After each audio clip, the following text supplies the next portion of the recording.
Muy buenas a todos. En el banquete de hoy aprenderemos sobre la palabra reservada virtual. La palabra reservada virtual se utiliza principalmente para la sobrescriptura de ciertos métodos base. En este ejemplo, nosotros vamos a utilizar una clase base que va a ser una salsa. Entonces este solo va a tener un método que es el de utilizar salsa. Definimos el método y vamos a ver que este método solo dice vamos a probar y está en la clase base. Crearemos una segunda clase y esta clase va a ser la de la salsa dulce que va a heredar los métodos de la salsa base. Este va a tener el mismo método que va a ser el de utilizar la salsa. Definimos el método y vamos a poner un nuevo mensaje para la salsa dulce que nos va a decir, uy, ni pica. Para ilustrar la palabra virtual, primero vamos a hacer un objeto que sea de tipo salsa dulce y un objeto que sea de tipo la salsa base. La salsa base va a ser un apuntador. Entonces, esta como es herencia de la otra, entonces vamos a hacer que la salsa base apunte a la salsa dulce. Esto se puede hacer mediante el objeto de la referencia de la dirección de memoria y como es una clase que hereda de la otra, entonces se puede realizar esta operación. Si nosotros queremos acceder al método utilizar la salsa utilizando el objeto de la salsa dulce, nos debería demostrar el mensaje de la salsa dulce. Pero, ¿qué sucede cuando nosotros queremos utilizar el método de la salsa base? Entonces ejecutaremos el programa y veamos qué pasa.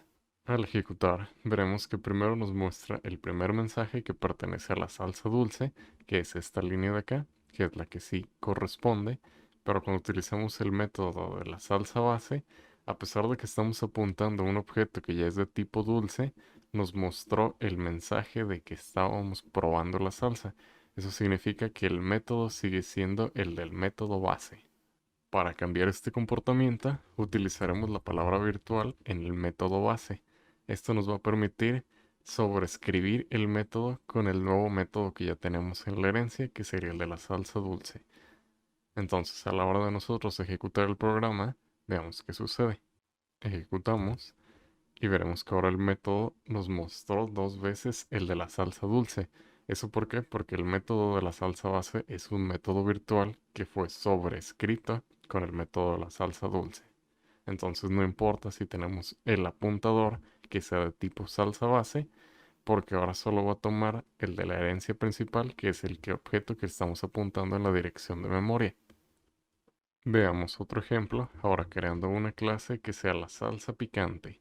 Esta clase picante va a heredar de la salsa dulce y ahora lo que nos va a mostrar es otro mensaje para la salsa picante. Crearemos un objeto de tipo salsa picante y vamos a hacer dos apuntadores. El primer apuntador va a ser de tipo base y el siguiente va a ser de tipo dulce. Entonces este apuntador de tipo base va a apuntar al objeto de tipo salsa picante y el de objeto del tipo apuntador que va a ser de tipo dulce, vamos a hacer que apunte al objeto de salsa picante igualmente. Y ahora a la hora de llamar cada uno de los métodos, desde el método base, el método dulce y el método picante, veamos qué sucede. Ejecutamos y veremos que el método que nos está mostrando es el de la salsa picante tres veces. Este comportamiento es porque en este momento tenemos sobrescrito todos los métodos bases con el método virtual. Si no tuviéramos el método virtual, veamos qué pasa. Ejecutamos y veremos que ahora el método que nos está mostrando es el que corresponde a cada una de las clases. ¿Esto por qué? Porque ahora los apuntadores van a estar utilizando el método base a pesar de que nosotros le estamos indicando que queremos el del método de la salsa picante. Va a seguir tomando el de la base porque ese es el método inicial, porque estamos haciendo la referencia directa al método de la clase, no estamos sobreescribiéndolo. Veamos qué pasa ahora si nosotros agregamos el método virtual a la salsa dulce. Recuerden que esta va a heredar del método base, este no es virtual, pero tenemos una salsa picante que hereda de la salsa dulce y este sí es el que va a utilizar dependiendo ciertos casos. Ejecutamos y veremos que ahora cuando nosotros hacemos la invocación del método base, sí nos manda el mensaje de vamos a probar. Pero ahora cuando utilizamos el método de la salsa dulce o directamente el de la salsa picante, esto ya tiene el método virtual que fue sobrescrito en el segundo nivel de herencia, que es el de la salsa dulce. Este como no es virtual, entonces siempre va a estar tomando el método base, pero en los otros dos clases ya va a estar utilizando el nuevo método que sea el del nivel más alto. Y así es como funciona el método virtual. Nos vemos y no olviden su abrigo.